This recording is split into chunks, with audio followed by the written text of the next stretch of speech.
Story 1. The Endless Trail. I found a trail marker with my name carved into it, dated for tomorrow. But I was the only person on that trail. My compass was spinning in circles. My GPS showed me standing still, even though I'd been walking for an hour. And I kept finding my own footprints, appearing from directions I hadn't walked yet. I'd hiked Cascade Ridge 12 times before. I thought I knew every turn, every marker. I was wrong. It was 3 p.m. when I pulled into the trailhead parking lot, my car the only one there. That wasn't unusual for a Wednesday afternoon in mid-October, even during peak fall foliage season. I needed this hike. Work had been crushing me all week, and the 6-mile loop at Cascade Ridge always cleared my head. I'd done it so many times I could probably walk it blindfolded. The familiar trailhead sign greeted me like an old friend, and I adjusted my pack, took a deep breath of that perfect October air, and started walking. The trail was exactly as I remembered it. Oak and maple trees created a tunnel of orange and crimson overhead, their leaves rustling in the gentle breeze. That earthy smell of fall, the kind that only exists for a few weeks each year, filled my lungs with every breath. The temperature was dropping as clouds rolled in, but I'd dressed in layers. I'd checked the weather that morning. Overcast with possible fog in the valleys. Nothing unusual for the Appalachians this time of year. The rhythmic crunch of leaves under my boots was meditative, and I felt the week's stress already beginning to melt away.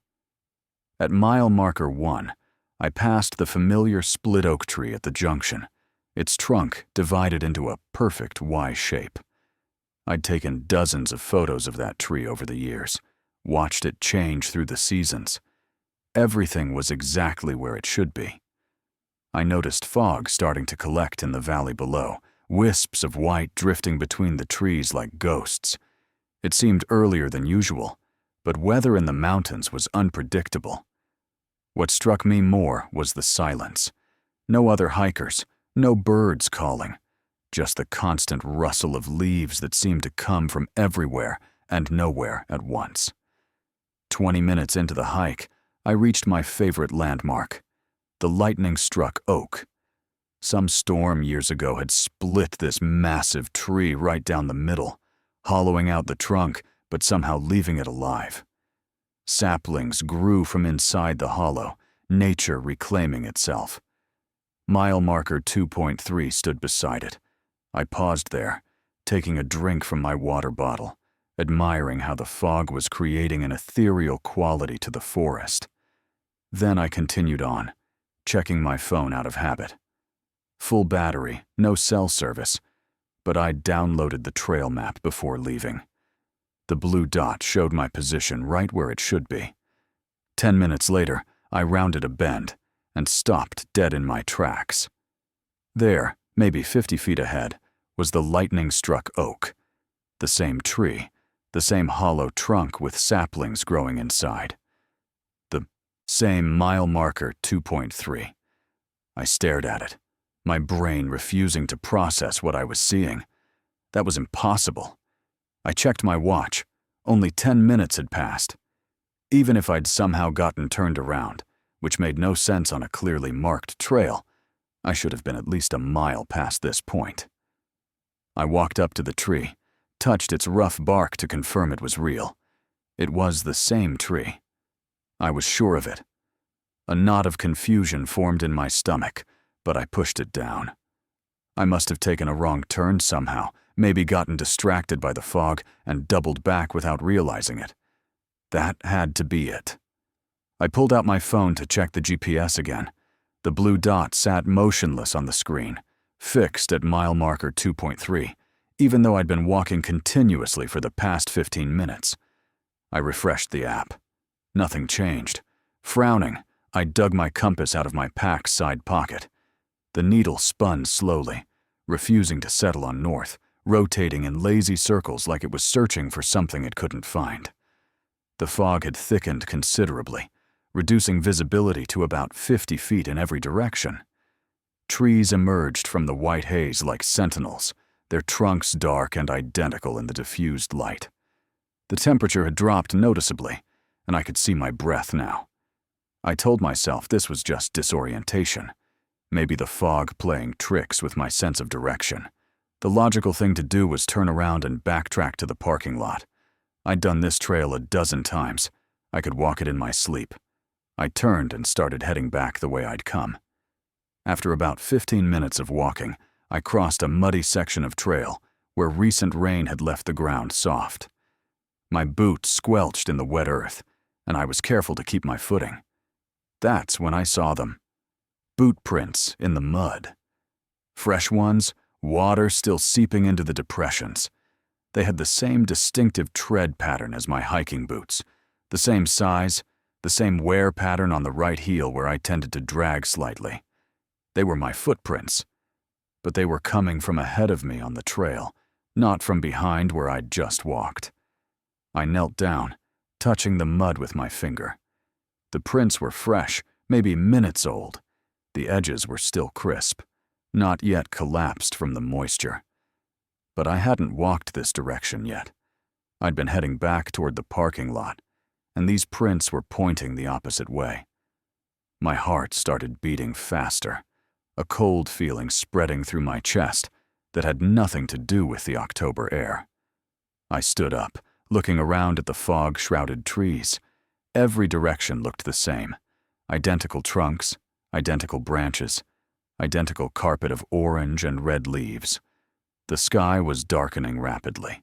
I checked my watch. 4:15 p.m. That was too early for this much darkness, even in late October. Sunset shouldn't be for another hour and a half at least. But the light was draining from the forest like water from a tub, shadows pooling between the trees.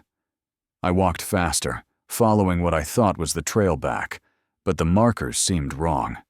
I passed one that said, Mile 4, but the numbers looked hand-carved, rough and irregular, not like the official park markers I'd seen hundreds of times. Then I heard it, footsteps in the leaves behind me, the distinctive crunch-crunch of boots on the trail.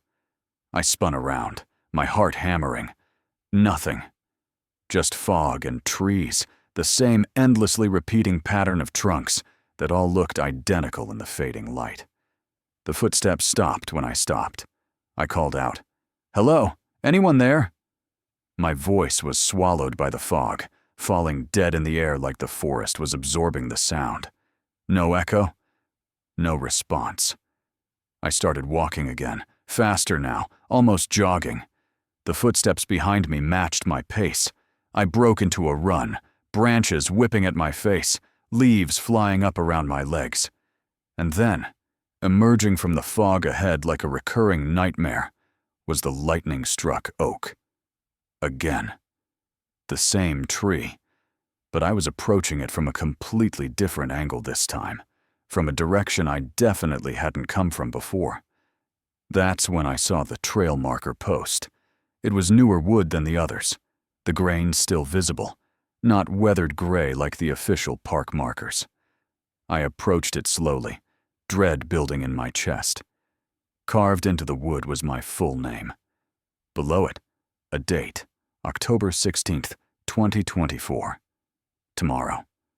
Below that, on opposite sides of the same marker, Mile 0 and Mile 6. I reached out with a shaking hand and touched the carving. The wood was old, weathered, the letters darkened with age. This hadn't been carved today or yesterday. It had been here for years. Panic hit me like a physical force. My breath came in short gasps, and the logical part of my brain that had been trying to explain everything, wrong turn, disorientation, fog, simply shut down. I ran. I didn't follow any trail markers, didn't try to navigate, just ran in one direction as fast as I could. My lungs burned, my legs ached, branches tore at my clothes and skin. I ran for what felt like 30 minutes straight, maybe longer, time losing all meaning in the darkness and fog. When I finally stopped, gasping for breath, hands on my knees, I looked up. The lightning-struck oak stood before me, patient and unchanging. I wanted to scream, to cry, to collapse. Instead, I pulled out my phone with shaking hands. The flashlight barely penetrated the fog. My battery, which had been full when I started, now showed 43%. It was fully dark now, the kind of complete darkness you only get in the forest, far from any artificial light. And it was cold. So cold, I could see my breath billowing out in white clouds. That's when I heard my own voice calling out from somewhere in the fog. "Hello? Anyone there?" The exact words I'd spoken earlier, in the exact same tone. But my mouth was closed. I looked down at the ground, shining my phone light on the leaves and mud around the lightning tree. There were footprints everywhere now, dozens of them, all mine, all fresh, circling the tree in an impossible pattern. Some overlapped, some ran parallel, some seemed to appear from nowhere and disappear into the underbrush. I sat down against the lightning-struck tree, my back against its cold bark, trying to think logically. Carbon monoxide poisoning? No, I'd been outside for hours. Hallucination? From what? I hadn't taken anything, eaten anything unusual. Was I having a psychotic break? But the physical evidence was real. The footprints, the marker with my name, the compass that wouldn't point north. I closed my eyes, trying to calm my racing heart, trying to think. When I opened them again, I noticed something I hadn't before. Every time I'd circled back to this tree, I'd approached it from a slightly different angle, as if the trail itself was rotating around this single fixed point, like the tree was the center of a wheel and the paths were spokes. But that wasn't possible. Trails didn't move. Geography didn't change. Unless I wasn't following the trail anymore. Unless the trail was following me. I made a decision. Instead of following any path, any marker, any familiar landmark, I would walk perpendicular to all of them. I would leave the trail entirely and walk straight through the unmarked forest, no matter what. I stood up, pointed myself in a direction that felt random, and started walking. Not along any trail, not following any worn path, just straight through the underbrush and between the trees. Branches tore at my clothes. Thorns scratched my hands and face. I tripped over roots and fallen logs, caught myself, kept going. The darkness was complete now, my phone's flashlight creating a small bubble of light in an ocean of black. I walked for what felt like an eternity, my sense of direction completely gone. No idea if I was heading toward the parking lot or deeper into the forest. My battery dropped to 20%, then 15%. I kept walking, and then, suddenly, my boots hit pavement. The transition was so abrupt I stumbled, nearly falling. I was in the parking lot. The trailhead sign stood behind me, barely visible in the darkness. And there, under the single orange parking lot light, sat my car. Alone. Covered in a thick layer of fallen leaves, as if it had been sitting there for days, not hours. My hands shook so badly it took 3 tries to get the key in the lock. I climbed in, slammed the door, locked it. The car's interior light seemed impossibly bright after hours in the dark. I sat there, breathing hard, staring at the steering wheel. Then I looked at the dashboard clock. 11:47 p.m. That was impossible. I'd started hiking at 3 p.m., even accounting for getting lost. That was less than 9 hours. But it felt like days.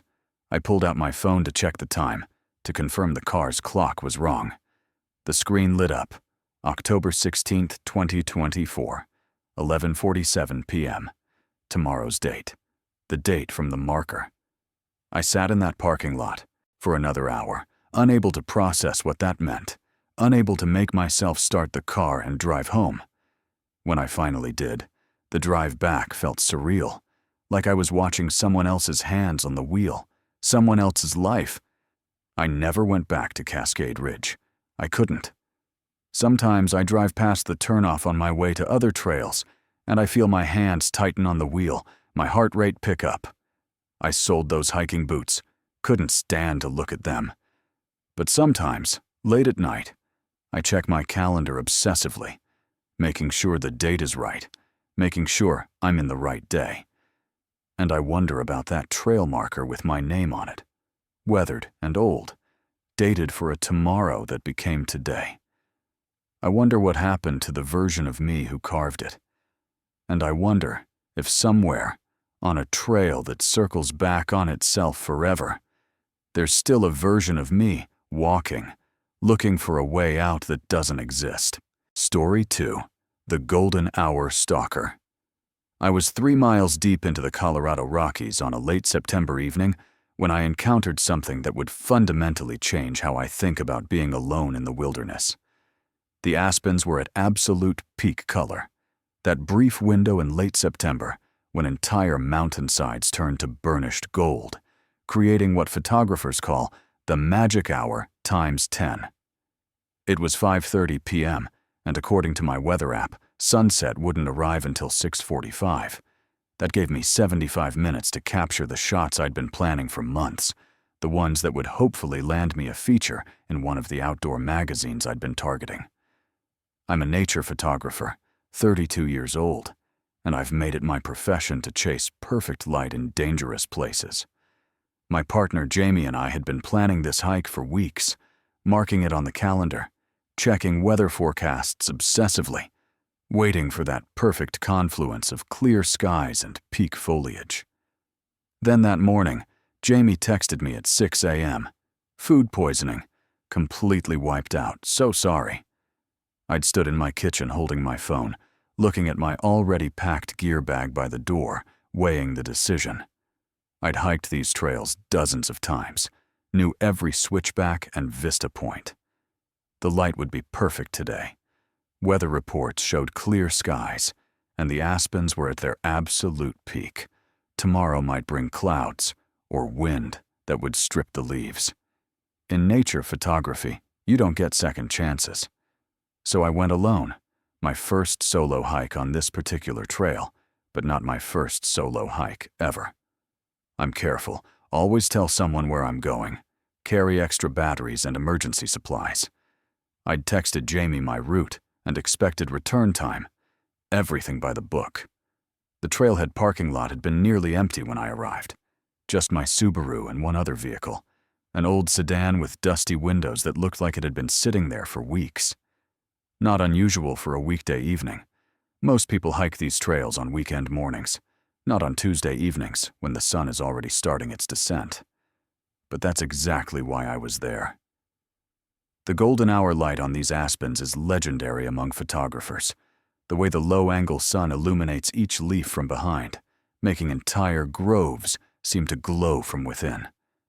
The first 2.5 miles passed in that pleasant hiking trance, boots finding rhythm on packed earth, breathing deepening into the steady pace of ascent, the outside world falling away with each step.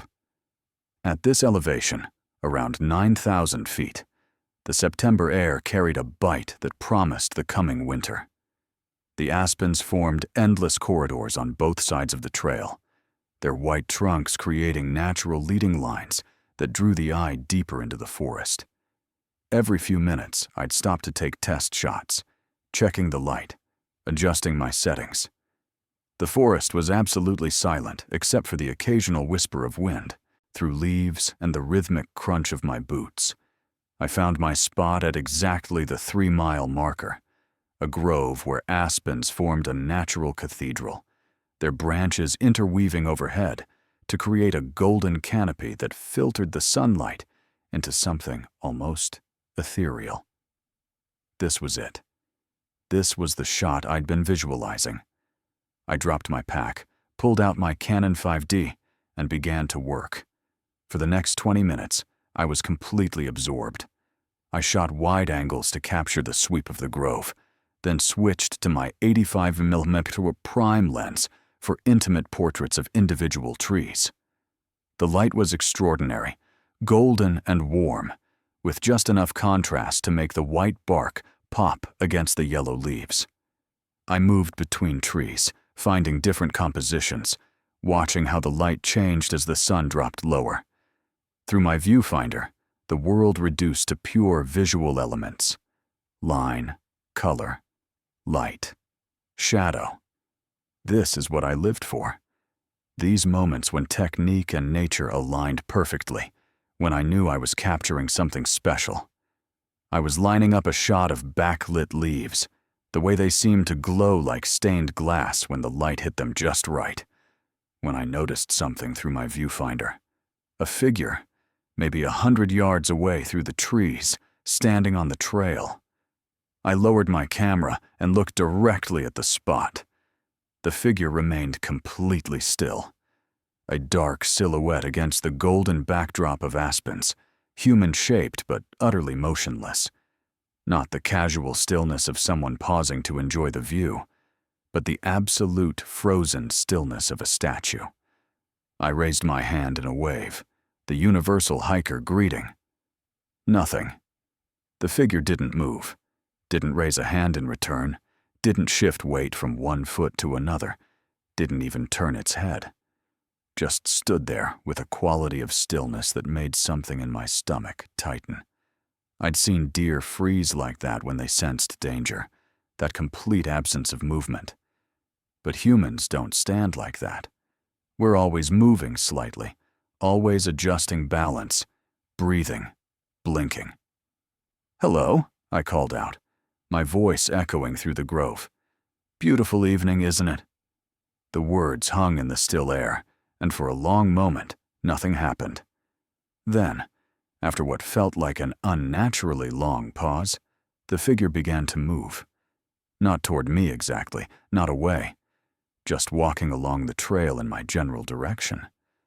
The movement made that tight feeling in my stomach worse. There was something wrong with the gait. Too measured, too smooth. Like someone had learned to walk by watching instructional videos, but had never quite mastered the natural rhythm of it. I told myself I was being ridiculous, just another hiker. Probably lost in thought, hadn't heard me, was walking funny because of bad knees or blisters. The mountains did strange things to perception. The shadows through aspens could be confusing. I'd been staring through a camera lens for 20 minutes. My eyes were probably tired. I returned to my photography, but I couldn't quite recapture that earlier focus. Every few shots, I'd glance up at the approaching figure. It maintained that same steady, unvarying pace. No change in speed. No pause to look at the scenery, or check a phone, or adjust a backpack. Just that smooth, mechanical forward progression. As the distance closed to about 50 yards, I could make out more details through the dappled light and confusing shadows cast by the thousands of aspen trunks. My photographer's eye, trained through years of work to notice proportion, spatial relationships, the way elements fit together in a frame, picked up on something that made my hands go still on my camera. The proportions were wrong. The arms hung too low, extending past where they should end, relative to the torso and legs. The stride was too long, covering more ground than it should, without the figure moving any faster. And there was something about the shoulders. They didn't bob or sway with the natural rhythm of walking. The figure moved like it was on rails, gliding forward with mechanical precision. At 30 yards, I could see the face clearly. It was flesh-colored, or something approximating flesh color. The same general tan-pink hue of Caucasian skin. But it was completely expressionless. Not neutral, not calm. Expressionless. No micro-movements of facial muscles. No squinting against the bright sunset light that was currently shining almost directly at it. No indication of awareness. The eyes were the worst part. Even from 30 yards, I could tell they weren't right. They looked like dark pits, not tracking movement, not focusing on anything. Just fixed and empty. Every instinct I developed over 32 years of life was suddenly screaming at me that something was fundamentally, catastrophically wrong. This wasn't a person. This was something wearing the approximate shape of a person. Something that had gotten most of the details right, but had missed some crucial elements that separated human from not human. My hands shook as I lowered my camera and began packing my gear. I tried to move casually, tried not to look panicked, tried to maintain the social fiction that everything was normal. But my fingers fumbled with clasps, and my breathing had gone shallow. I shouldered my pack and started walking back toward the trailhead, keeping my pace brisk, but not running. Running would be an admission that I was afraid, and some primitive part of my brain insisted that showing fear would be very, very bad. The trail crunched under my boots. Birds called from somewhere deeper in the forest. The aspens whispered in a breeze I couldn't feel. Everything seemed normal except for the thing behind me. I counted to 30, then glanced back as casually as I could manage. The figure had maintained exactly the same distance, still about 30 yards back. Not closer, not farther. Walking at precisely my speed. I tested this by slowing my pace and watched as the figure immediately slowed to match. When I sped up, it sped up, maintaining that same mechanical smoothness, never breaking into a jog or run, just somehow covering more ground with each stride. The sun was dropping fast now, the golden light shifting toward orange and then deep red. Shadows lengthened dramatically across the trail, and the temperature began to plummet in that way it does at high altitude when the sun gets low. I'd been so focused on catching the perfect light that I hadn't thought about hiking back in the dark. Now the approaching darkness felt like a closing fist. I broke into a jog, my pack bouncing against my back, my camera bag swinging. Behind me I heard nothing. No footsteps, no sound of pursuit, no breathing or rustling of clothing. The only sounds were my own boots hitting the trail and my own labored breathing in the thin mountain air. But when I looked back, the figure was still there, keeping perfect pace, its two long arms swinging with mechanical rhythm, its expressionless face pointed directly at me. The aspens that had seemed so beautiful an hour ago now felt like a maze designed to confuse. Every white trunk looked like every other white trunk. The shadows between trees created pockets of darkness that could hide anything. I'd photographed these groves with love and wonder, and now they seemed designed to trap me, to funnel me down this single trail with that thing following behind. My mind raced through options. I was 3 miles from the trailhead, at a jog, maybe 25 minutes. But I couldn't maintain this pace in this thin air with a full pack. And that thing showed no signs of tiring. It wasn't breathing hard. It wasn't slowing. It just kept coming with that same mechanical precision. Could I go off trail? The aspens were dense here, with deadfall and rocks creating obstacles. I'd be slower, could turn an ankle, could get disoriented. And something told me that thing would have no trouble following me through the trees. It was 6:15 p.m., sunset in 30 minutes, full dark maybe 15 minutes after that. At high altitude, darkness didn't creep in gradually. It dropped like a curtain. I'd done enough night hiking to know what that meant. Even with my headlamp, visibility would be minimal. And I'd be on this trail, in the dark, with that thing still following behind me. The realization hit me like cold water. I wouldn't make the trailhead before full dark. Even if I ran the entire way, pushed myself into oxygen debt, I'd maybe reach the parking lot right at full darkness. And that thing would be right behind me the entire way, never tiring, never slowing, maintaining that perfect distance, like it was being pulled by an invisible string. That's when I saw the fallen aspen, a massive old tree, easily 3 feet in diameter, that had come down across the slope just off the trail. Decades of deadfall had piled up behind it, creating a natural barrier. My mind made the calculation in a split second. If I hid, if I let it pass, maybe I could double back, or at least get my bearings without being pursued. I didn't let myself think about the flaws in this plan. What if it didn't pass? What if it stopped to search? What if there were more of them? I just moved, I dove off the trail and scrambled behind the log, crushing through dried leaves and small branches that sounded catastrophically loud in the evening stillness. I pressed myself flat against the earth behind the massive trunk, trying to slow my breathing, trying to quiet the hammering of my heart. The forest floor was cold and damp, smelling of decay and moss. I could feel moisture seeping through my jacket. A small gap in the deadfall gave me a narrow view of the trail. The sunset had painted the aspens in shades of deep orange and purple now. Long shadows stretched across the trail like dark fingers. Above, through the canopy, I could see the first few stars beginning to emerge in a darkening sky. It was maybe 6:35 p.m. My watch ticked quietly on my wrist. I controlled my breathing. In through the nose, slow count of 4. Out through the mouth, slow count of 6. An old meditation technique that kept panic at bay.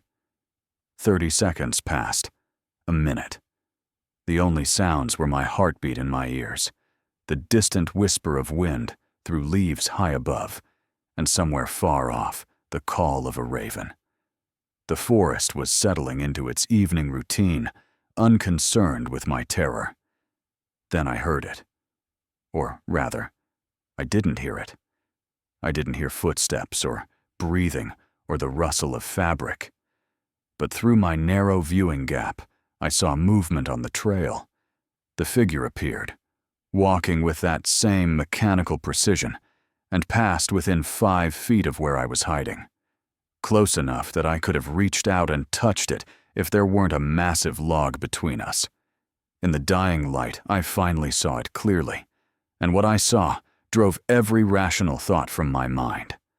The legs bent backwards at the knee.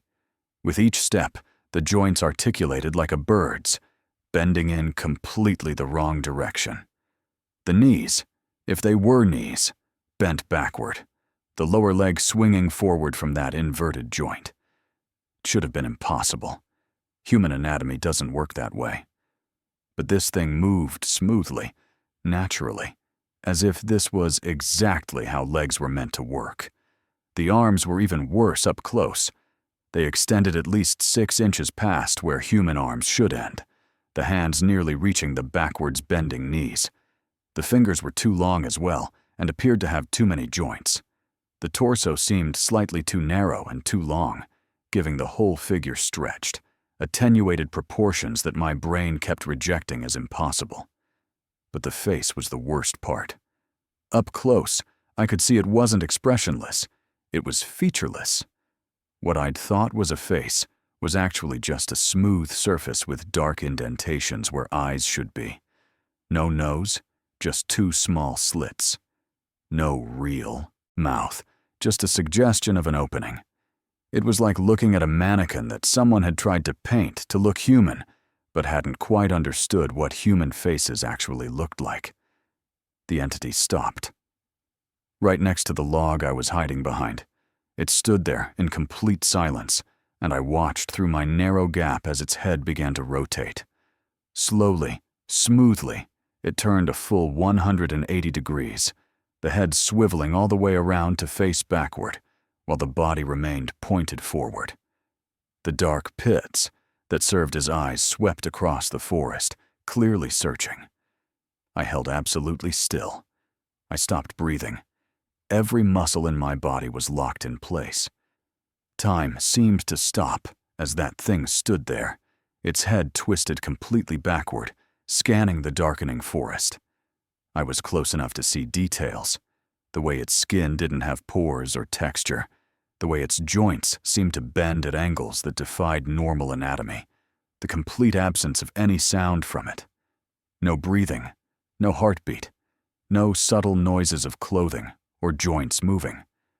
The golden aspens that had drawn me here, that I'd found so beautiful just an hour ago, now created a nightmare landscape of shifting shadows and uncertain forms. Every shadow could hide another of these things. Every movement of wind-tossed leaves could disguise an approach. After what felt like hours, but was probably only 2 or 3 minutes, The entity's head slowly rotated back to face forward.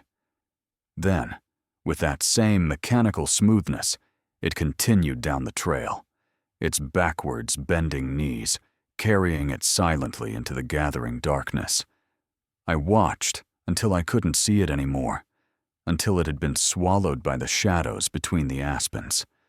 I waited. I counted to 60. Then I counted to 60 again. Then I did it a third time.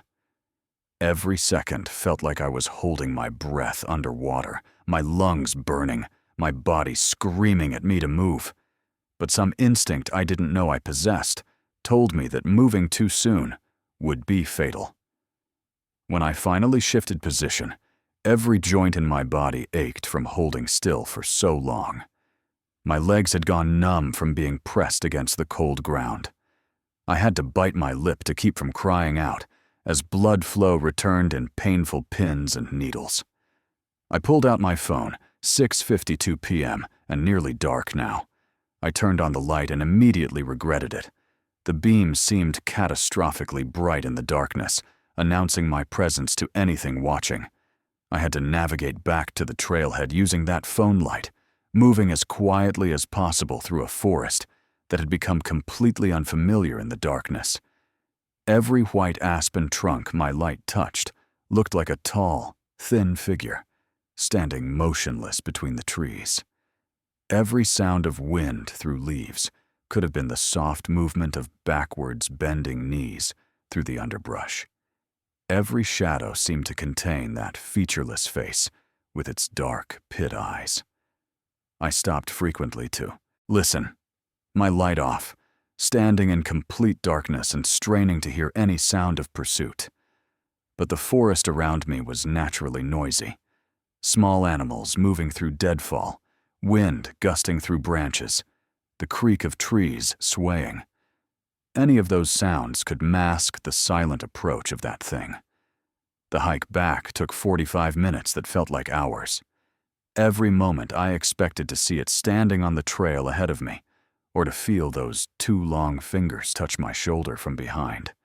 When I finally saw my car in the trailhead parking lot, I nearly sobbed with relief. It was 7:37 p.m., full dark, stars brilliant overhead in the thin mountain air, temperature dropping fast. The parking lot was empty except for my Subaru and that old sedan with dusty windows.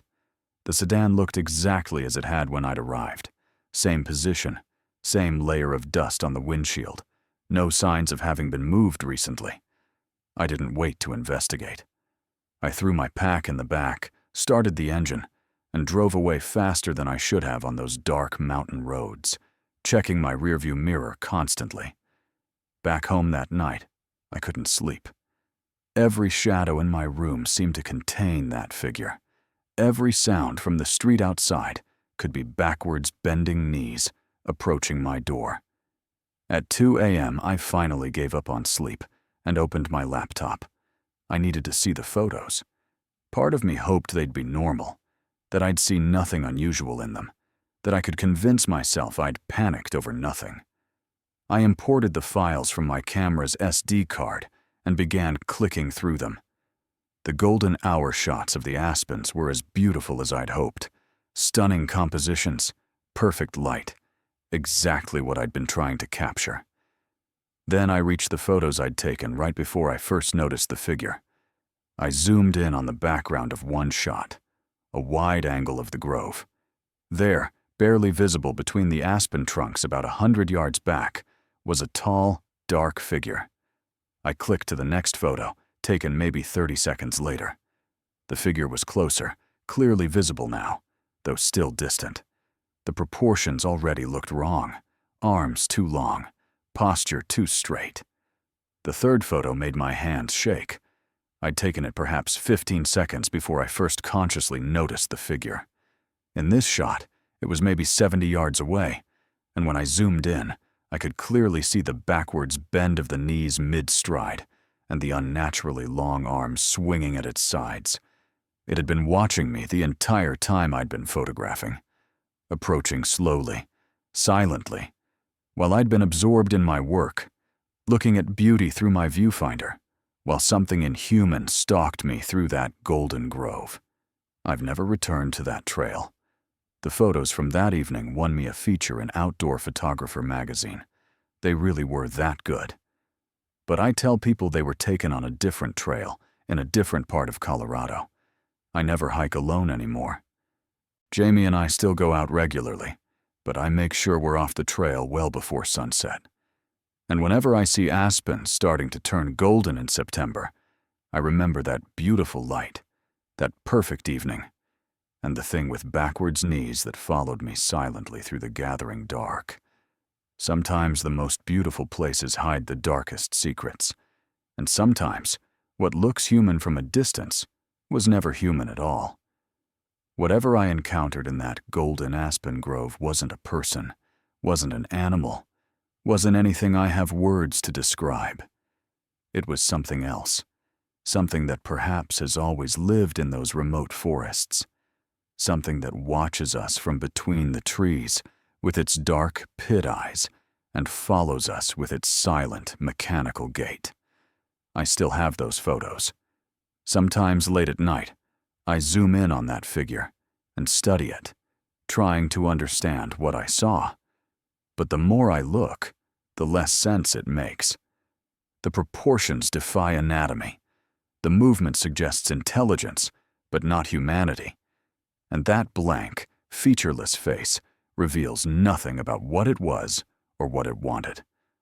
All I know is that I was being hunted that evening in the Colorado Rockies, and if I hadn't hidden behind that fallen aspen, if I'd kept walking toward the trailhead with that thing maintaining its perfect distance behind me, I don't think I would have made it to my car. I think somewhere along that darkening trail, something would have happened. The distance would have closed. Those two long arms would have reached out. But I didn't find out. And I never want to. Story 3. The Watcher on the Trail. We started our hike at exactly 10 a.m. on a Tuesday in early November, the kind of gray morning where drizzle turns everything soft and dreamlike. It was our 2-year anniversary, and instead of the usual restaurant dinner and predictable gifts, we decided to celebrate with a weekend trip to the Pacific Northwest. My partner Josh had always wanted to see the fall colors here, and I'd been researching trails for weeks before we left.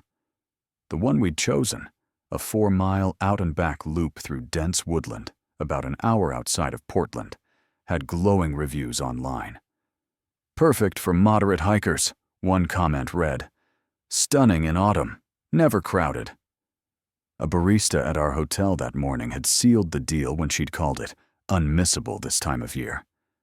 As we stood by the weathered trailhead sign, laughing as rain dotted Josh's camera lens, I remember thinking how perfect this moment felt. The parking lot behind us was completely empty. Our black Subaru sat alone in the back corner beneath overhanging Douglas firs. We'd arrived early to beat any crowds, but apparently we needn't have worried. Off-season hiking meant we'd have the trail to ourselves, or so we thought. The autumn colors were muted by mist, burnt oranges and deep reds bleeding into the gray like watercolors. The only sound was rain tapping a gentle rhythm against thousands of fallen leaves carpeting the forest floor. We were both moderate hikers, comfortable enough on trails like this, and the emptiness didn't concern us. If anything, it felt romantic. Just us and the wilderness. The first 20 minutes passed in comfortable silence, punctuated by occasional comments about the scenery. Josh stopped frequently to photograph fog threading through the trees, while I navigated using the trail map we'd downloaded. The path was well maintained but slick with rain, winding deeper into old-growth forest, where trees grew so thick that the drizzle barely reached us. Our footsteps made soft, squelching sounds in the mud, and our breath formed small clouds in the cool air. I just pointed out a massive fallen log covered in bright green moss when we encountered him.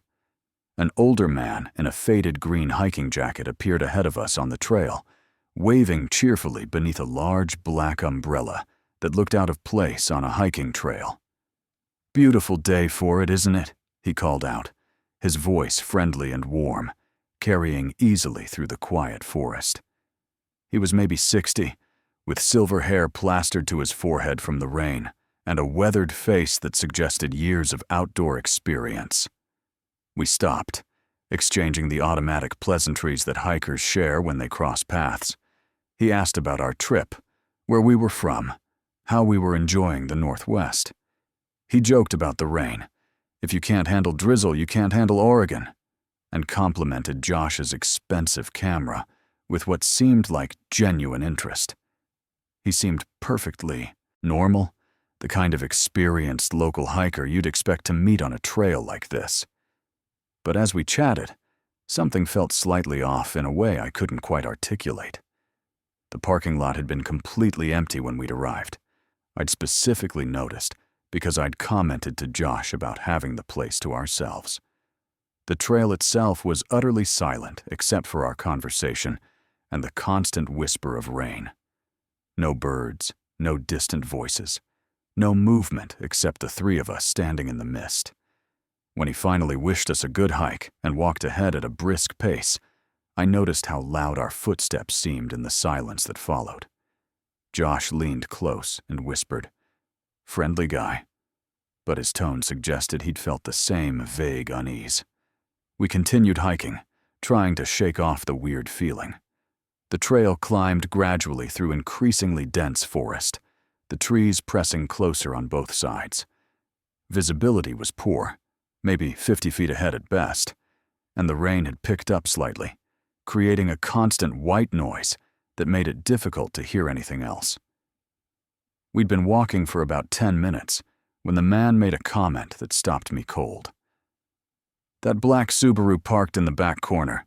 Smart choice for these roads. Four-wheel drive makes all the difference out here." My partner and I both froze mid-step. The man had somehow appeared ahead of us again, standing beside a massive cedar tree, that same friendly smile on his face. We'd never mentioned our car. We'd never discussed vehicles at all.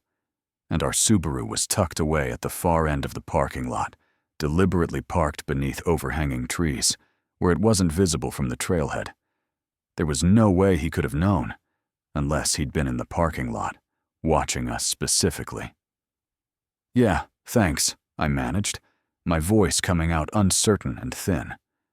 Josh's hand found mine, his palms sweaty despite the cold. The man smiled wider and continued walking ahead, seemingly unbothered by the tension that had suddenly filled the air like an electrical charge before a storm. We let him get well ahead of us, deliberately slowing our pace, watching his green jacket disappear into the mist. My heart was pounding now, a sick feeling spreading through my stomach. "How did he know about our car?" Josh whispered. "I don't know. Maybe he saw us getting out. The trail heads around a corner from the lot. You can't see the parking spaces from there." We stood there for a moment, rain pattering on our jackets, debating whether to turn back. It was only one weird comment, right? Maybe he had seen our car somehow. Maybe we were overreacting. We decided to continue, but agreed to keep our guard up and turn around at the halfway point instead of completing the full loop. The rain grew heavier, reducing visibility to maybe 30 feet in any direction. Water dripped from every surface, creating a constant percussion that would have been soothing under different circumstances. Now it felt oppressive, drowning out any other sounds. We pushed forward, walking faster than before, when we saw him again, standing on the trail ahead of us, waiting beside a wooden trail marker. That umbrella held perfectly still above his head. We hadn't heard him coming. We hadn't seen him pass. The trail behind us had been empty just moments ago when Josh had looked back to photograph a particularly atmospheric stretch of forest. It was as if he'd materialized from the mist itself, impossible as that seemed. "You two are making good time," he said, his smile still in place, but something different in his eyes now. Colder. More focused. That's when he used our names, both of them. Emma and Josh, right? I must have overheard you back at the trailhead. The world seemed to tilt slightly. There'd been no one at the trailhead, no one to overhear. We'd been completely alone when we'd started hiking. I was certain of it. Josh's grip on my hand tightened painfully. "We need to go," Josh said quietly, his voice tight with barely controlled fear. We moved past the man quickly, not responding to his comment, our hearts pounding in our ears. He didn't try to stop us, just watched us pass with that unsettling smile. What would you do if a stranger on an empty trail knew your name, your car, and exactly where you parked, before you ever told them? We walked as fast as we dared on the slippery trail, no longer caring about the scenery or the photos or our anniversary hike. We just wanted to get back to the car, back to civilization, back to safety. The sound of rain should have been comforting, white noise to calm our nerves, but now it felt like a threat. It muffled everything else. We couldn't hear if he was following us. We couldn't hear anything except our own ragged breathing and the constant drum of water on leaves and the squelch of our boots in mud. "Maybe we should call someone," I suggested, pulling out my phone. No signal. Of course there was no signal this deep in the forest. Then, at what the map indicated was the trail's most remote point, a sharp bend surrounded by particularly thick old-growth forest, we found him waiting again. This time, the friendly facade was completely gone. He stood in the middle of the trail, blocking our path, rain running down his face. His expression was blank, almost bored. "I've been following you since the parking lot," he said flatly, conversationally, as if discussing the weather. Then he began listing details about us that made my blood run cold. Our home address in Seattle, the restaurant where we'd eaten breakfast that morning, the small diner attached to our hotel, even the name of our hotel itself. Details that couldn't be overheard, that couldn't be guessed. He'd been watching us, researching us, maybe for hours or days before this hike. He pulled something from inside his jacket, a hunting knife with a fixed blade, its edge catching what little gray light filtered through the canopy. The sight of it made everything suddenly terrifyingly real. "Off the trail. Now." His voice was calm, almost gentle, which somehow made it worse. There was no anger, no emotion at all, just cold instruction. Josh started to argue, started to say we wouldn't go anywhere with him, but the man took a step forward, and the knife gleamed, and the words died in Josh's throat. We had no choice but to comply. With the blade pointed at our backs, he forced us off the main trail, pushing through dense undergrowth where there was no path at all. Brambles tore at our clothes and scratched our hands and faces. Rain poured down harder now, soaking through our jackets. I tried to memorize landmarks, tried to remember the direction of the trail, but everything looked the same. Endless trees and ferns and fallen logs covered in moss. After what felt like an eternity, but was probably only 10 minutes, we reached a small cabin hidden deep in the woods. It was old and moss-covered, built from rough-hewn logs that were rotting in places, clearly abandoned decades ago by whoever had constructed it. But inside, when he forced us through the door, were fresh signs of recent habitation. A sleeping bag in good condition spread on the floor, food wrappers and water bottles, a camping stove, and most disturbing, crude maps pinned to the walls with different hiking trails marked in red marker, notes written in cramped handwriting beside each trail name. "I've been waiting for visitors," he said, locking the door behind us with a heavy deadbolt that had obviously been installed recently. The sound of that lock clicking into place was one of the most terrifying sounds I've ever heard. "You'd be surprised how many people take these trails alone during off-season, how easy it is when no one else is around, how long it takes anyone to notice." He rambled as he moved around the small space, his knife always visible, always ready. He talked about the rain being perfect for covering sounds, about how he'd been preparing this place for months, about other hikers whose names I didn't recognize. I tried not to think about what had happened to them, tried to focus on finding a way out. The cabin had only one door and one small window, its glass too thick to break easily. Josh's eyes met mine across the dim space, a silent communication born from 2 years together. We had to do something now, before this went any further. Before we became another name in this man's collection. I forced my voice to stay steady and asked him a question about the maps on the wall, pointing to one that showed our trail. It was a gamble, trying to engage him, to make him see us as people rather than victims. For a crucial moment, his attention shifted away from Josh and toward the wall where I was pointing. In that instant, Josh lunged. He grabbed a wooden chair that sat in the corner and swung it hard into the man's legs. The man stumbled, cursing, the knife clattering to the floor. I didn't think. I just acted. I grabbed a rusted lantern hanging from a nail on the wall and swung it with all my strength, connecting with his shoulder. He went down, hitting the floor hard, and Josh was already at the door, fumbling with the deadbolt. It jammed, the old mechanism sticky and stiff. Precious seconds ticked by as the man struggled to his feet behind us, shouting now, all pretense of calm gone. The lock finally gave way, and we burst out into the rain. The forest was a blur of gray and brown, water stinging our faces, visibility almost zero. We could hear him behind us, crashing through undergrowth, shouting threats that were half lost in the sound of the storm. But we had a head start, and terror gave us speed. We ran without any clear direction at first, just away, branches whipping our faces, and roots trying to trip us. Then Josh spotted something, a flash of orange through the trees, a trail marker. We'd somehow stumbled back toward the main path. We ran harder than I thought possible, our lungs burning, legs screaming, terror propelling us forward. Every sound behind us might have been him. Every shadow might have been his green jacket. But we didn't stop, didn't look back, didn't slow until we finally burst out of the tree line and saw the trailhead sign. Our Subaru sat exactly where we'd left it, rain drumming on its roof.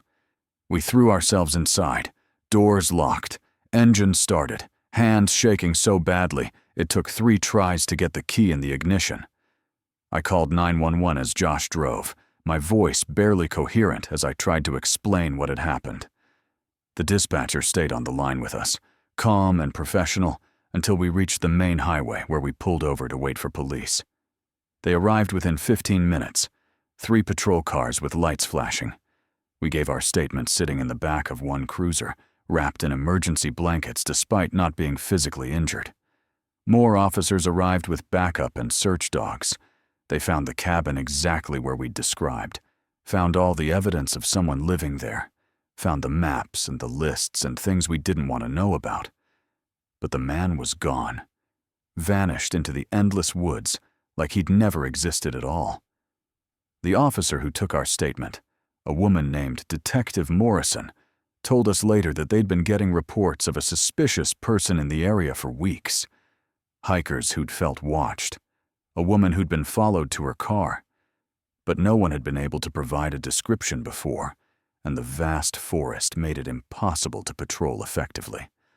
Our information, detailed descriptions, the cabin's location, the evidence we'd seen, led to a coordinated search and warnings posted at every trailhead in the region. We never went back to that trail. We never went hiking in the rain again, never took another anniversary trip to the Pacific Northwest. For months afterward, I jumped at every unexpected sound, checked over my shoulder, constantly, couldn't shake the feeling of being watched. Josh had nightmares about being trapped in that cabin, about the lock clicking shut, about the knife. And sometimes, late at night, when rain taps against our windows, I still think about how that morning started. So romantic, so perfect, laughing as we took photos by the trailhead sign. How quickly a familiar trail, a normal hiking experience, can become something else entirely. How a friendly stranger can be anything but. And how that man is still out there somewhere, in some other forest, waiting by some other trail, watching for the next people who think they're alone in the wilderness, not knowing that someone has been planning and preparing and waiting for people just like them to walk right into a trap carefully set in the middle of nowhere, where screams are swallowed by rain and fog and the endless silence of trees. Story 4. The Cave Dweller. I need to tell you about what happened on Mount Washington last October because I still don't have answers, and maybe someone reading this will. Before I begin, let me ask you something. What would you do if a freak blizzard trapped you on a mountain, and the only shelter you could find had clear evidence that someone, or something, was already living there? Keep that question in mind, because by the end of this story, you'll understand why I can't stop asking it myself. I'm a seasoned hiker, 35 years old with over a decade of backcountry experience under my belt. I've summited peaks in 3 seasons, navigated whiteouts in the Adirondacks, survived a lightning storm above treeline in Colorado, and always trusted my instincts to keep me safe. I've never needed rescue. I've never made a distress call. I was the person other hikers asked for advice at trailheads. But on October 14th, during what should have been a perfect fall day on the Webster Cliff Trail in New Hampshire's White Mountains, I learned that some mountains keep secrets that no amount of experience can prepare you for, and some storms aren't natural at all. The day started flawlessly, almost suspiciously perfect in hindsight. I began my hike at 8 a.m. from the Crawford Notch State Park trailhead on Route 302. The parking lot was nearly empty, just 2 other cars, which wasn't unusual for a Tuesday in mid-October after Columbus Day weekend. The sky was that crystalline blue you only get in autumn, cloudless and bright. The temperature hovered around 60 degrees, warm enough that I started in just a long-sleeve shirt. My pack weighed 23 pounds, water, food for 2 days, emergency bivvy, first aid kit, extra layers, the standard backcountry setup. I'd checked the forecast that morning over coffee. Partly cloudy by late afternoon with possible evening rain moving in around 7 p.m. Nothing concerning. Nothing that would keep me off the trail.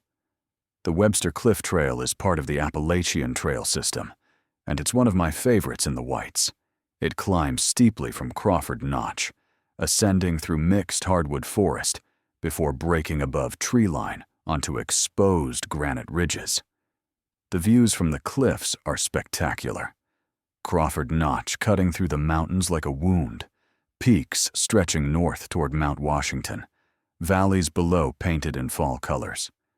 I'd hiked this exact trail 6 times before, in different seasons, different conditions. I knew every switchback, every rocky scramble, every cairn marker. This was supposed to be an easy day, a 12-mile ridge, traverse from south to north, finishing at my car I'd spotted earlier that morning at the northern trailhead. By 1 p.m., I'd covered 7 miles and reached the exposed ridge section at about 4,200 feet elevation. This is where the trail leaves the protection of scrub pines and commits to open granite slabs, following the ridge spine with 360-degree exposure. It's exhilarating hiking. You feel like you're walking on top of the world. The views that day were stunning. The valleys below were peak foliage season, brilliant reds and golds and oranges stretching to the horizon. The granite under my boots was warm from the sun. The wind was gentle, maybe 10 miles per hour from the west, just enough to keep me cool as I climbed. I stopped for lunch on a flat slab, sitting with my legs dangling over a 100-foot drop, eating a sandwich and thinking about how lucky I was to have this mountain to myself. Around 12:30, I'd passed 2 hikers descending, the only people I'd seen all day. One was younger, maybe mid-20s, moving fast. The other was older, perhaps 60, with a deeply weathered face and ice-blue eyes that held mine for a long moment. He'd grabbed my arm as I stepped aside to let them pass. His grip was surprisingly strong. "Weird clouds forming fast up there," he'd said, pointing north along the ridge I was heading toward. "Pressure's dropping. We're getting off the mountain." His companion had nodded urgently. "Weather's turning. You should come down with us." I'd thanked them for the warning but declined. I glanced at the sky. Still clear, still blue. Maybe a few wisps of cirrus clouds far to the north, but nothing threatening. I had my weather app confirmation from that morning. I had 5 miles left to my car. I had all the gear I needed.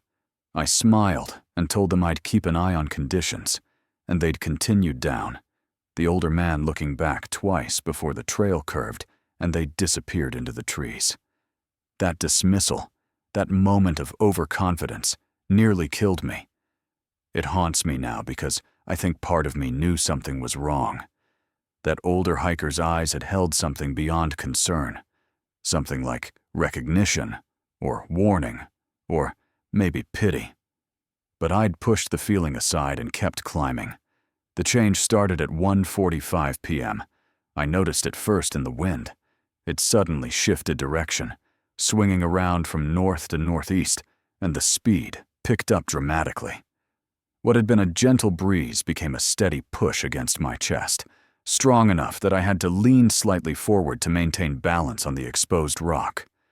With the wind came a chill that cut through my shirt. The temperature dropped noticeably, not gradually but all at once, like someone had opened a freezer door. I stopped hiking and pulled my fleece jacket from my pack. When I looked up to check the sky, my stomach dropped. A wall of clouds was racing toward me from the north, not building gradually on the horizon, racing, moving faster than any weather system I'd ever witnessed. Dark, roiling storm clouds were devouring the blue sky, advancing like a tsunami. I pulled out my phone to check the weather app. No service. I was too high and too remote. The last update I'd cached that morning still showed clear conditions through evening. I stared at the screen, then at the approaching storm, trying to reconcile the contradiction. Within 10 minutes, the temperature had plummeted from 60 degrees to 45. I pulled on my rain shell and winter hat. The wind had reached what felt like 30 miles per hour, roaring across the exposed ridge, with nothing to slow it down. I had to make a decision: retreat 7 miles back the way I'd come, or push forward 5 miles to my car at the northern trailhead. Behind me, the sky was still partially clear. Ahead, the storm was arriving. But retreating meant longer exposure, and the weather was catching up fast from behind now too. I made the call to push forward to the Mizpah Spring Hut, a shelter 3.5 miles ahead. Fatal decision. The snow started at 2:15 p.m., snow in October. At 1 p.m. it had been 60 degrees and sunny. Now, barely over an hour later, snow was falling. It started as scattered flurries, almost beautiful. Fat, wet flakes drifting lazily down. Within 5 minutes, the flurries became a steady snowfall. Within 10 minutes, it was a full blizzard. The wind howled at 40 or 50 miles per hour, driving snow horizontally across the ridge. Visibility collapsed. I could see maybe 20 feet ahead, then 15, then 10. The world became white. The temperature kept dropping, 32 degrees, then 28, then into the low 20s, with wind chill driving it far below zero. My fingers went numb inside my gloves. My face felt frozen despite my neck gaiter pulled up over my nose. I fumbled for my goggles, got them on, kept moving. But the trail had disappeared. 8 inches of snow had fallen in less than 30 minutes, covering everything. The granite slabs became white expanses. I couldn't see the cairns, those stacked rock markers placed every 50 yards to guide hikers. I pulled out my compass with shaking hands. North. I needed to go north. But compass direction means nothing when you can't see landmarks, when every step might take you toward a cliff edge or off the ridge entirely. This is when real, primal fear set in. I've been cold before. I've been in bad weather before. But this was different. This was a survival situation. and it had developed so fast I was caught completely unprepared. I knew the timeline for hypothermia, like I knew my own name. 30 minutes before your judgment starts becoming impaired, an hour before you can't make rational decisions, 2 hours before you lose consciousness if you can't get warm. My core temperature was dropping. I was burning through energy trying to stay warm, shivering violently. The storm showed no signs of passing. If anything, it was intensifying. It was 2:35 p.m. In 90 minutes, it would start getting dark. I would not survive a night in this. I stumbled forward, trying to follow what I thought was the trail, but I had no idea if I was even still on the ridge. The wind was so loud I couldn't hear my own footsteps. Snow had worked its way inside my jacket, melting against my base layer, making me even colder. My hands were so numb I couldn't feel my trekking poles anymore. I knew I was approaching the line where hypothermia would start making my decisions for me, and those decisions would be bad ones. I needed shelter. Any shelter. A boulder field, a depression in the rocks, a wind shadow, anything. That's when I nearly fell into the cave. I'd been stumbling through knee-deep snow, trying to keep moving, when my right foot plunged into empty space. I threw my weight backward and caught myself, falling hard onto my back in the snow. My pole clattered away into the white void. I crawled forward on my stomach and looked down into what I'd almost fallen into. A large, dark opening in the granite, roughly 8 feet high and 6 feet wide at the entrance. A cave. A large cave opening that looked like a mouth in the mountain, exhaling darkness. I stared at it in disoriented confusion. There are no caves on this ridge. I'd studied the geological surveys when I first started hiking this trail years ago. This section is solid Conway granite formation, the wrong rock type for cave systems. Granite doesn't form caves. That happens in limestone, through water erosion over millennia. This was igneous rock, formed from cooling magma, dense and impermeable. And I'd passed this exact section of trail 6 times before. There had never been a cave here. Never. But I was looking at one now, and my hypothermic brain couldn't process the impossibility. Survival instinct overrode confusion. I couldn't stay in the blizzard. I would die out here. I climbed down through the snow into the cave entrance, and the relief from the wind was so immediate and profound that I actually gasped. The roaring chaos cut off like someone had closed a door. I stood just inside the entrance, gasping for breath, snow melting on my jacket, legs trembling with cold and adrenaline. I pulled off my goggles and turned on my headlamp. The cave extended much deeper than I'd expected, sloping downward into darkness at a gentle angle. The walls were strange, too smooth, almost carved rather than naturally formed. There were no stalactites or flowstone formations, none of the features you'd expect in a natural cave. It looked more like a tunnel, precisely carved through the granite. But that was impossible too. I was too cold and confused to process it. I ventured 40 feet inside, out of sight of the entrance, and that's when I found the camping area. Someone had been living here. Regularly. Recently. A high-quality sleeping bag lay rolled neatly in an alcove carved into the cave wall. Not some cheap camping gear, but an expedition-grade bag, rated to -20 degrees Fahrenheit. Beside it were 3 large plastic storage bins, the kind you buy at hardware stores. A propane camping stove sat on a flat rock shelf. A headlamp hung from a hook drilled into the stone. Everything was organized, maintained, cared for. This wasn't emergency gear left behind by some stranded hiker. This was a living space. My hands shook as I opened the first bin. It was filled with food. Military MREs, canned goods, dried fruit, energy bars, instant coffee, tea bags. I checked the dates. Nothing expired. Some packages were open, partially consumed. Someone had eaten here within days, maybe hours. The second bin contained clothes, thermal underwear, extra fleece layers, wool socks still in packaging.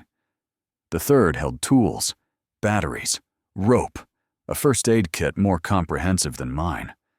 I should have left immediately. Every instinct I'd developed over a decade of backcountry travel was screaming at me to get out.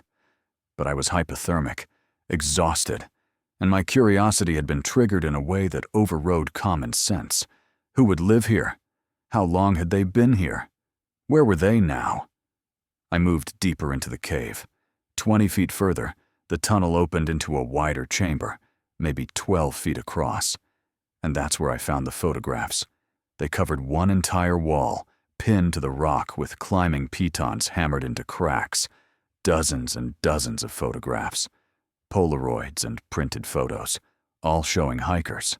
All taken from a distance without the subject's knowledge or consent. I stepped closer, my headlamp beam moving across the collection. These weren't artistic landscape shots. These were surveillance photos. I recognized the trail in the backgrounds. Different seasons. Snow, green leaves, fall colors. Different times of day. Many showed hikers who looked lost or distressed. One photo showed a young woman sitting on rocks, holding her ankle, face twisted in pain. Another showed a middle-aged man staring at his phone with obvious panic, the body language unmistakable. No signal, getting dark, scared. A third showed two hikers huddled together under a tarp in driving rain, looking miserable and frightened. Some photos had dates written in small handwriting at the bottom. I traced the timeline. 3 years. Whoever was taking these had been watching hikers on this trail for 3 years. My skin crawled. I moved the headlamp beam across more photos. Different people, different situations, but all showed hikers in vulnerable moments. Exhausted, confused, injured, scared. Then I saw them. The two hikers I'd passed that morning. The photo was recent, the colors still bright, not faded like the older ones. It showed them descending past the exact rocky outcropping where they'd stopped me, where the older man had grabbed my arm. His face in the photo looked worried, urgent. The younger man beside him was checking his phone. The photo had been taken from above and behind them, from a position off trail. Someone had been close enough to hear our conversation. Someone had photographed them warning me, and I hadn't seen anyone else on the mountain. I backed away from the wall, breathing hard. That's when I noticed the shelf carved into the rock face. On it sat a leather-bound journal, a pen beside it. With trembling hands, I opened it. The handwriting was small, precise, meticulous. Page after page of entries, organized by date.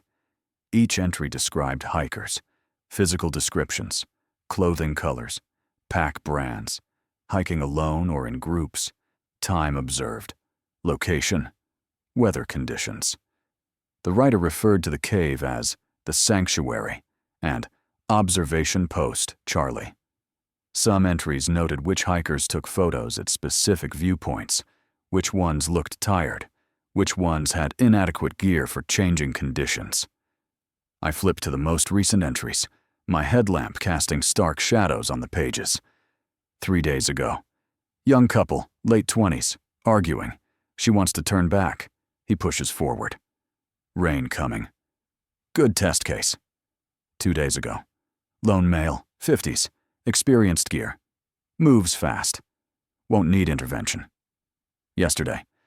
Group of 4, college age, loud, unprepared. Coming storm will scatter them. Then I saw the entry from that morning, dated October 14th, written in the same careful script. Clear day, good visibility, pressure dropping, system arriving early afternoon.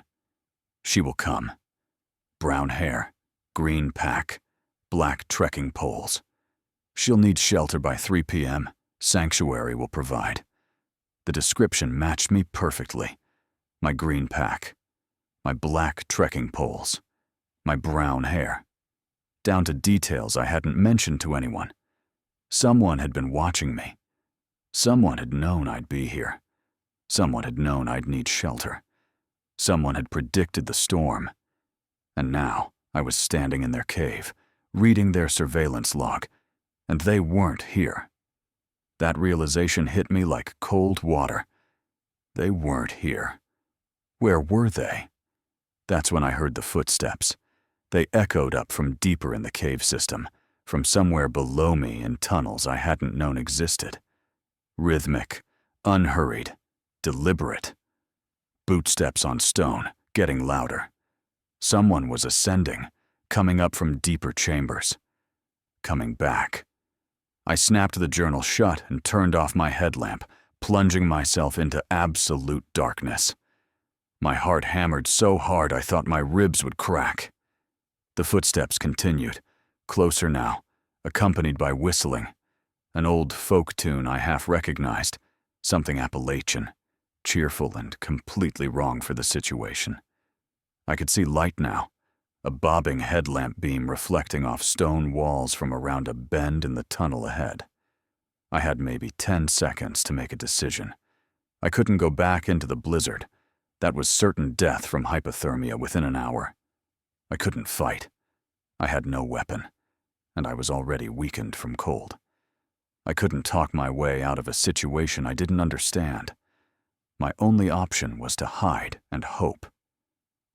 I scrambled back toward the entrance, moving in darkness with my hands outstretched, trying not to make noise. 60 feet from the deeper tunnel opening, there was a large rock formation jutting from the cave wall, creating a shadowed alcove.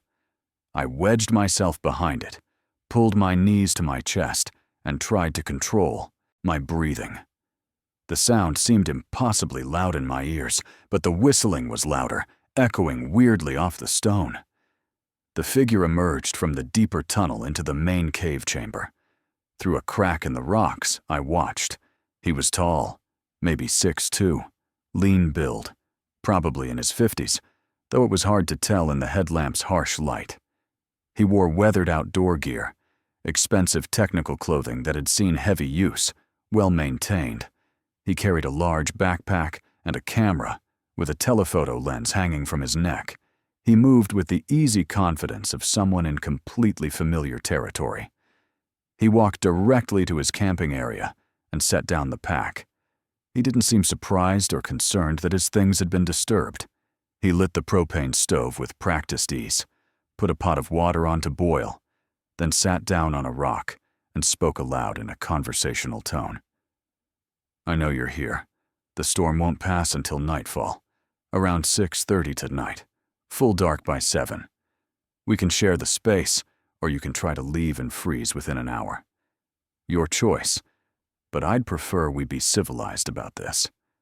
His voice was calm, educated, almost friendly, not threatening, which somehow made it more terrifying.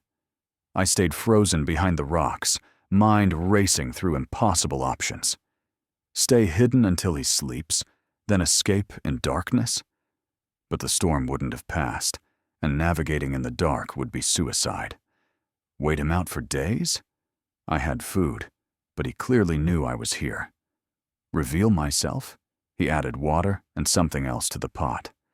The smell of instant coffee filled the cave. "You're behind the rocks near the entrance. I can hear you breathing. Your pack's green. North face, probably the Banshee model. You're hypothermic, stage 1, maybe early stage 2. Shivering, impaired judgment. That's why you came deep enough to find my photographs instead of staying near the entrance like a rational person would." He was right. I'd gone too far in, driven by cold, addled curiosity. He continued speaking, still not looking in my direction, calmly preparing coffee. "My name is Marcus. I study weather patterns and human behavior in crisis situations. You're part of an ongoing research project, though you didn't consent to participation, which I admit is ethically complicated. But you can read my published papers. I'm legitimate, all above board with the university. Well, mostly. I made my decision, staying hidden while he knew exactly where I was, felt more dangerous than confronting the situation. I stood up from behind the rocks, legs shaking, and stepped into the light. "I'm here," I said. My voice sounded weak even to my own ears. Marcus turned and smiled. He looked almost grandfatherly. Weathered face, gray hair, wire-rimmed glasses. He looked like someone who'd help you change a tire, not someone living in a secret cave photographing hikers without their knowledge. "Glad you chose civilized," he said. "Coffee's almost ready. You should warm up." He gestured to a flat rock near the stove. I didn't move closer. "You've been photographing hikers for 3 years. "For research," he said easily, stirring the pot. "Documenting human decision-making under environmental stress. How people respond to sudden weather changes. How they assess risk. What makes them continue forward versus retreat.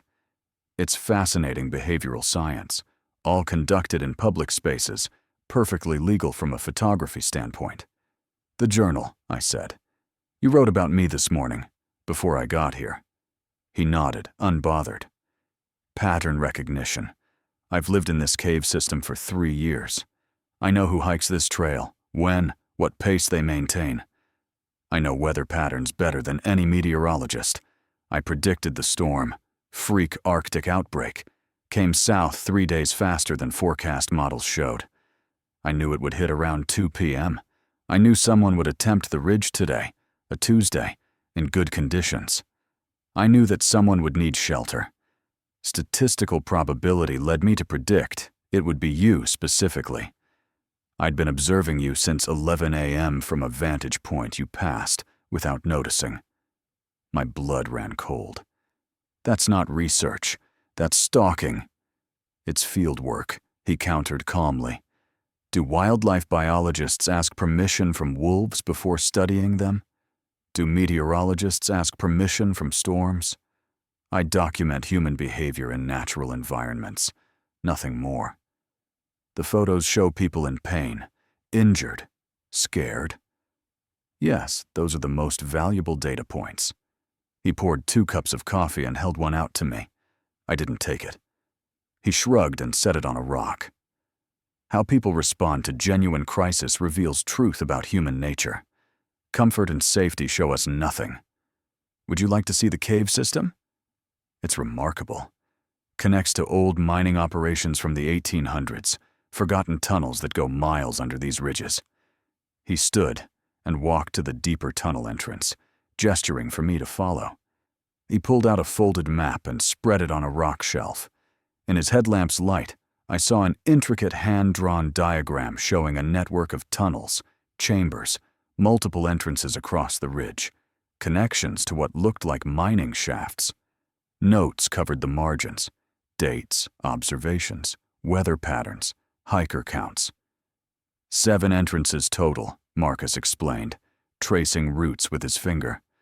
All hidden, all positioned near high-traffic trails.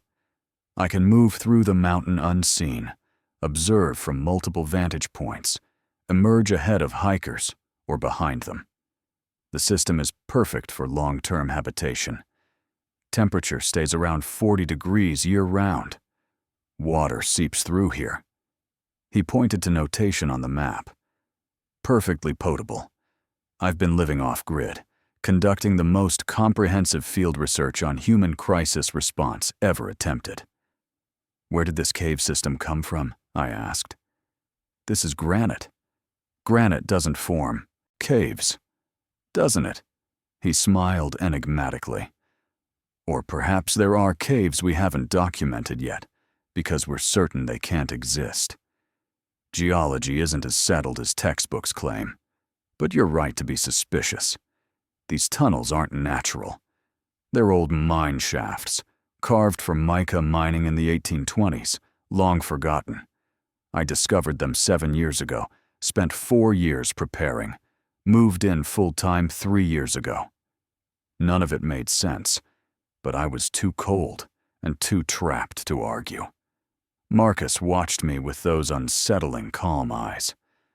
"You could report this to rangers," he said quietly, "but they already know. They've found my camps before, twice. I move around, leave no trace beyond what's necessary. The mountain is public land. I have as much right to be here as anyone, as long as I follow regulations. And I do, mostly. We sat in tense silence for over an hour. Marcus made himself an MRE, beef stew.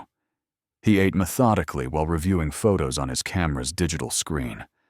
I stayed near the entrance, monitoring the storm through the opening. The wind still roared outside. Snow continued falling. I could feel cold air pouring in, but it was survivable compared to the full exposure on the ridge. At 4:30 p.m., I tried to make conversation, to understand who I was trapped with. Why 3 years? Why study this specifically? Marcus looked up from his camera. My daughter, he said simply. She died on a mountain in Vermont 7 years ago. Freak late-season storm, June ice. She fell. They said she made poor decisions, pushed forward when she should have turned back. I wanted to understand why. What makes people continue into danger? What makes them stop? So I started studying it. Then I couldn't stop. Every hiker I watch might make the choice that saves them or kills them. Every storm is a test.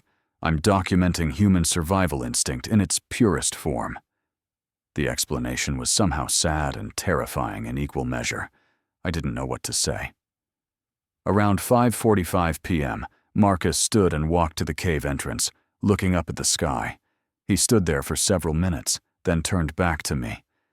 It's clearing. Storm's moving off faster than I projected. You should go now, before full dark. I scrambled to my feet. Just like that? Just like that, he confirmed. I don't harm people. I observe them.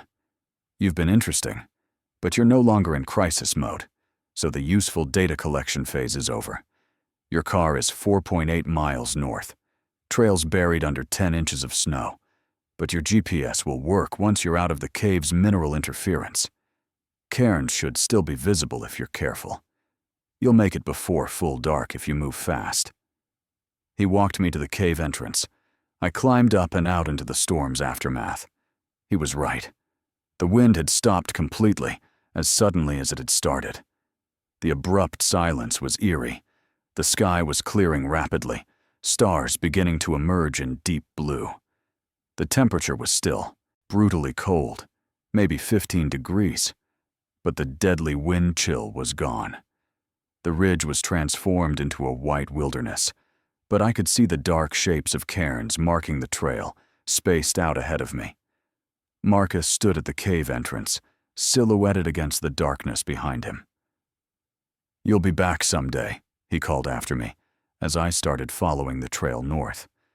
The mountain provides shelter to those who understand her patterns. You understand now. You'll come back. I didn't respond. I just started walking, fast as I could through the deep snow. My legs burned with effort, but I pushed through it, driven by the need to put distance between myself and that cave. The snow made the hike brutal, every step sinking 8 or 10 inches, requiring constant effort to pull free. My pace dropped to maybe a mile per hour, but I kept moving, using my phone's GPS during brief windows when I could get enough signal to confirm my position. Full darkness fell at 6:45 p.m. I'd covered maybe 2 miles. I used my headlamp to navigate by cairns and GPS coordinates, following the trail as it gradually descended back below treeline, where the forest provided some protection from wind and slightly less snow accumulation. By 8 p.m., I'd reached the treeline. By 8:45 p.m., I could see the parking lot lights in the valley below. I practically ran the last half mile. I reached my car at 9:15 p.m. and sat in it for 20 minutes, heater on full blast, shaking uncontrollably, before I could steady my hands enough to call the ranger station. I told them everything: the cave, the camping equipment, the photographs, Marcus, the journal, all of it. They listened carefully and dispatched rangers at first light the next morning. The search party found the cave entrance around 11 a.m. I went with them, guided them to the exact location. The camping equipment was gone. The photographs were gone. The journal was gone. The deeper tunnel chambers that Marcus had shown on his map had been deliberately collapsed. Tons of rock blocking further exploration. Clearly demolition work done with precision during the night. Rangers estimated it would take weeks of excavation to clear it, and they weren't authorized for that kind of operation without evidence of a crime. They found marks indicating temporary habitation over extended time, but no trace of Marcus himself. No permits or research authorization existed for any project in that area. No university had any record of anyone named Marcus conducting field research on weather patterns or human behavior in the White Mountains. I thought it was over. I tried to move on, to file it away as a bizarre close call with a strange but ultimately harmless hermit. Then, 2 weeks later, I received an envelope at my home address. No return address. No postmark that made sense. It showed a date 3 days before I'd received it, from a post office 70 miles away in a town I'd never visited. Inside was a single Polaroid photograph. It showed me standing in the cave entrance during the storm, clearly visible in my green jacket with my pack on, snow swirling behind me. The photo had been taken from outside, in the blizzard, from an angle that should have been impossible, at least 40 feet from the entrance, straight on. He'd been out there in the whiteout, in deadly exposure conditions, photographing me entering his cave, while I'd thought I was taking shelter from him. On the back, in that same small, meticulous handwriting from the journal, "Thanks for not telling them about the other entrances. See you next October. The mountain provides. M." I haven't been back to the White Mountains since. I probably never will. I don't know if the storm was natural or if Marcus somehow predicted it with impossible accuracy. I don't know how many other hikers he's watched over 3 years, or what happened to the ones who looked distressed in his photographs. I don't know how he got my home address when I'd never told anyone where I lived. I don't know if he's still up there, still watching, still documenting. But I know one thing with absolute certainty. I was supposed to find that cave. Everything that happened, the ignored warnings from those 2 descending hikers, the impossibly fast storm, the perfectly timed discovery of shelter, felt orchestrated. The mountain provided shelter, just like Marcus said. But I don't think it was the mountain choosing who to shelter. I think it was him. And somewhere up there, in tunnels that don't exist on any map, hidden in caves that geological surveys say shouldn't exist in granite formations, he's still watching, and he's waiting for me to come back. So I'll ask you again, what would you do if a freak blizzard trapped you on a mountain, and the only shelter you could find had clear evidence that someone, or something, was already living there? Would you stay and risk what that person might do? Or would you leave and risk certain death in the storm? Because someday, when you're hiking in beautiful fall weather and someone warns you about strange clouds forming fast, you might have to make that choice yourself. And you won't have long to decide. Story 5. The Loop Trail. I still check my watch obsessively. Even now, months later, I catch myself glancing down at my grandfather's Timex every few minutes, needing to confirm that time is moving forward the way it's supposed to. That October weekend was supposed to be our 5th annual camping trip, Derek, Sam, Jordan, and me. We'd been doing this since senior year of college, always the same weekend in late October, always the Willamette National Forest. It was our tradition, our way of staying connected, despite being scattered across different grad schools and jobs. We had no idea that some traditions can trap you. We arrived at Site 47 on Friday, around 4 in the afternoon, the forest ablaze with fall colors so vivid they looked almost artificial. While we set up our tents, Jordan kept stopping to photograph the maples and Douglas firs, saying the light was impossibly perfect. We laughed about that later, about how we should have known something was wrong when beauty crosses into the impossible. That night, we sat around the campfire making s'mores and catching up on our lives. Sam's pre-med rotations, Derek's engineering projects, Jordan's photography gigs, my environmental science research. At 8:47 p.m., Derek made a joke about the perfect weather window we'd lucked into, and we all checked our watches at the same time, a synchronized moment that felt insignificant then. We planned to wake at 7, start hiking Eagles Ridge Loop by 8, and be back by noon for lunch. Saturday morning arrived crisp and clear, the temperature hovering around 45 degrees. We started the trail at 8:03 a.m. I remember because I checked my watch right as we passed the trailhead marker. Eagles Ridge Loop was advertised as a moderate 4-hour hike, 6.2 miles through some of the best fall foliage in Oregon. We'd researched it specifically for this trip, wanting something new after repeating the same trails for years. The conversation flowed easily as we hiked, reminiscing about our previous camping disasters. The year Sam fell in the creek, the time Derek's tent collapsed in a windstorm, Jordan's infamous attempt at campfire cooking. We were so caught up in talking that when Jordan stopped to photograph a vista of autumn colors, Sam mentioned feeling like we'd been hiking for a long time. That's when we all checked our watches. 8:18 a.m. Only 15 minutes had passed since we started, but something felt wrong immediately. The shadows were all off, short and angled in a way that suggested late morning, maybe 10:30 or later. Derek pulled out his GPS tracker, and his face went pale. "We've covered 2.4 miles, he said quietly. At our pace, that should have taken close to an hour. We stood there trying to rationalize it. Dead batteries, weird satellite readings. Maybe we'd been walking faster than we thought. But my stomach was already tightening with unease as we continued forward. The mile 2.8 marker appeared around a bend, and that's when I saw it. Carved into the bark of a massive Douglas fir, the letters still weeping sap. Maya, get out now. 10:26. The handwriting was unmistakably mine. I recognized the way I curved the Y, the slight drag at the end of the A from where my knife blade was damaged. The date was today, but I hadn't carved anything. I stood there staring at it while my friends crowded around, their voices rising in confusion and concern.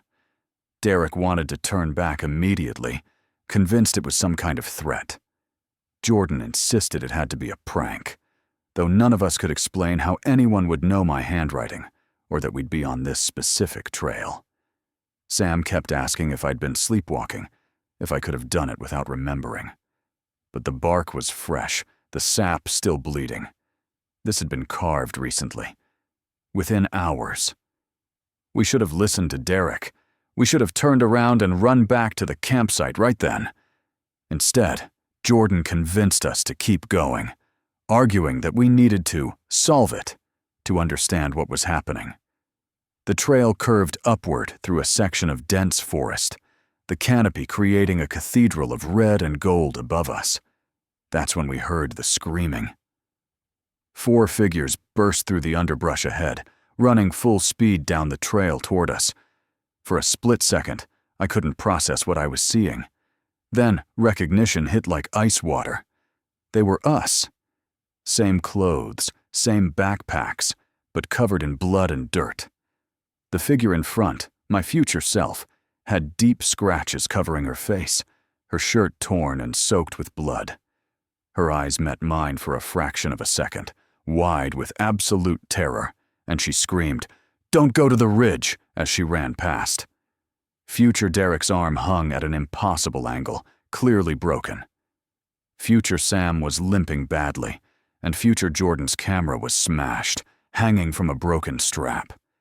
They ran past us without stopping, driven by pure panic, and disappeared around the bend behind us. We spun around to follow them, shouting, trying to understand. But they were gone, completely vanished.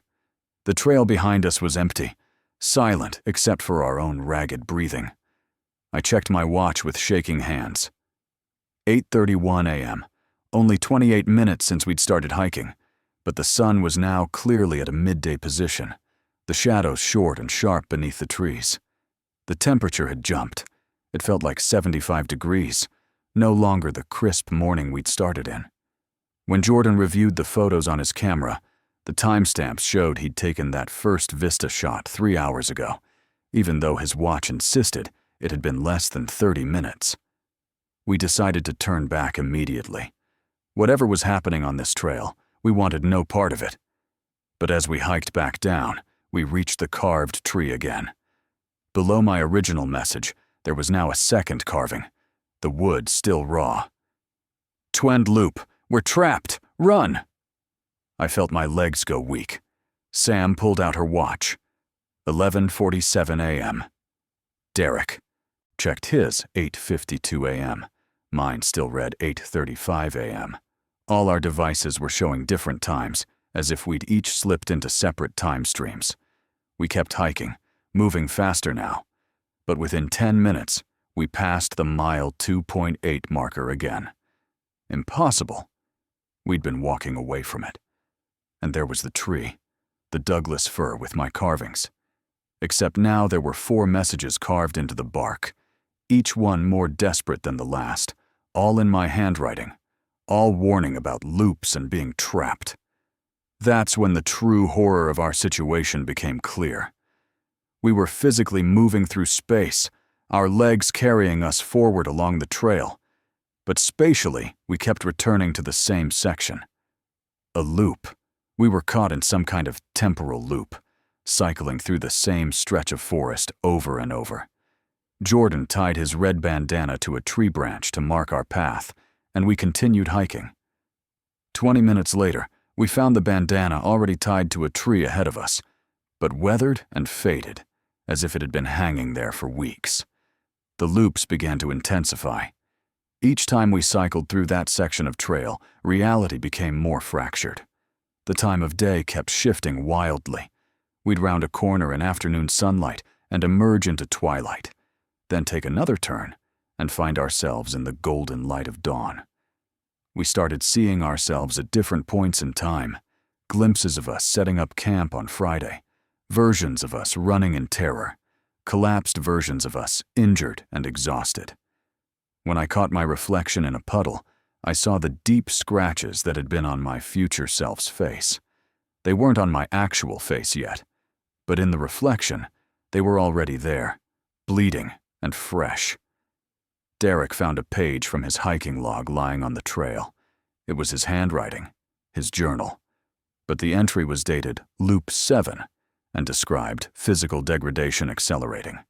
He held it up with trembling hands. He hadn't written it, but the handwriting was unmistakably his, down to the way he dotted his eyes. The entry went on to detail injuries none of us had sustained yet. A broken arm, deep lacerations, signs of severe dehydration. It was a record of our future suffering, lying on the ground like a prophecy. We began to understand that we were being drawn towards something. Every version of ourselves, in every loop, was trying to reach Eagle's Ridge, the lookout point at mile 3.4. When we finally made it there, we found dozens of trees carved with messages, all in our handwriting, all warnings and desperate notes. The carvings were dated across 23 different loops, chronicling our failed escape attempts. And there, at the center of the clearing, we saw it. A distortion in the air itself, like heat waves but cold. A visible folding of space where time seemed to collapse in on itself. Through it, we could see ourselves, all our previous iterations existing simultaneously, ghostly overlays of ourselves at different stages of exhaustion and injury and terror. Sam noticed it first, looking down at her hands. "We're aging," she whispered. "Look at our skin." She was right. Our hands looked weathered, the skin papery in a way it hadn't been that morning. We'd lived subjectively weeks or months in the space of hours, our bodies accumulating damage across loops, while our minds tried desperately to hold on to linear time. Jordan's camera had died and recharged itself multiple times, the battery indicator jumping wildly as temporal energy fluctuated around us. "Someone has to stay," Derek said finally, his voice hollow. We'd found his later hiking logs scattered around the ridge, entries from Loop 12, Loop 15, Loop 19, each one describing different failed escape attempts. They all pointed to the same conclusion. Someone needed to anchor themselves at the exact center of the temporal distortion, while the others ran past the mile 2.8 marker during a precise window when the time streams briefly aligned. The anchor would create a stable loop, allowing the others to break free. I knew it had to be me. My grandfather's Timex was the only timepiece that had stayed constant through everything, still showing a steady progression of seconds, while every other device jumped and skipped. Something about the old mechanical watch was unaffected by the temporal distortion. I could be the anchor. I had to carve that first warning. "Maya, get out now," creating the stable loop that would let my friends escape. We timed it carefully, watching for the moment when Derek's GPS, Sam's phone, and Jordan's camera all briefly synchronized. When it came, they ran. I positioned myself at the fracture point on Eagle's Ridge, feeling the air grow thick and strange around me, and carved those words into the Douglas fir with my knife. The moment I finished, I felt myself splitting, consciousness fragmenting across multiple time streams. I saw my friends successfully pass the mile 2.8 marker in one timeline, saw the loop release them, watched them emerge back at the trailhead confused, but free. But I also saw myself standing at the ridge in dozens of other timelines, felt myself scattered across every iteration of the loop simultaneously. When I looked down at my watch, it read 03 am Saturday, the exact moment we'd started hiking. I was back at the beginning, but I remembered everything. Every loop, every injury, every desperate moment. I knew what was about to happen, knew the terror that waited on Eagle's Ridge.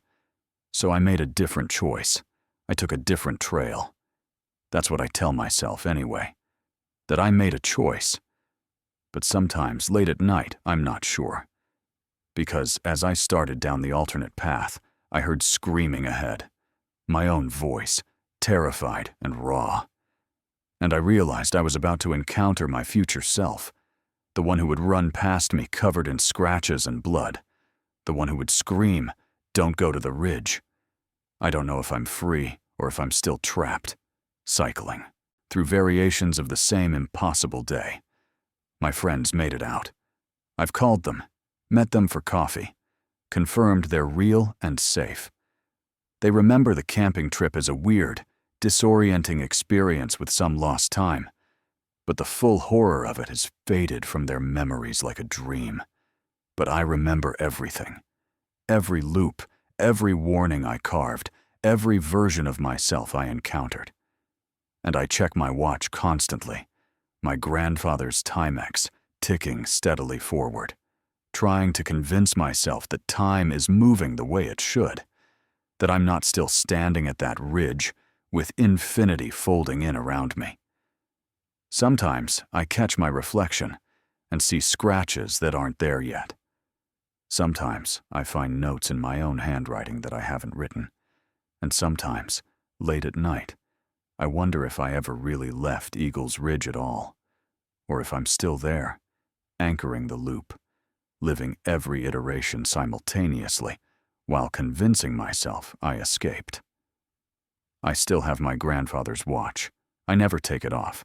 It's the only proof I have that time is moving forward, that I'm not trapped in that autumn forest where the colors were too perfect and time folded in on itself like origami.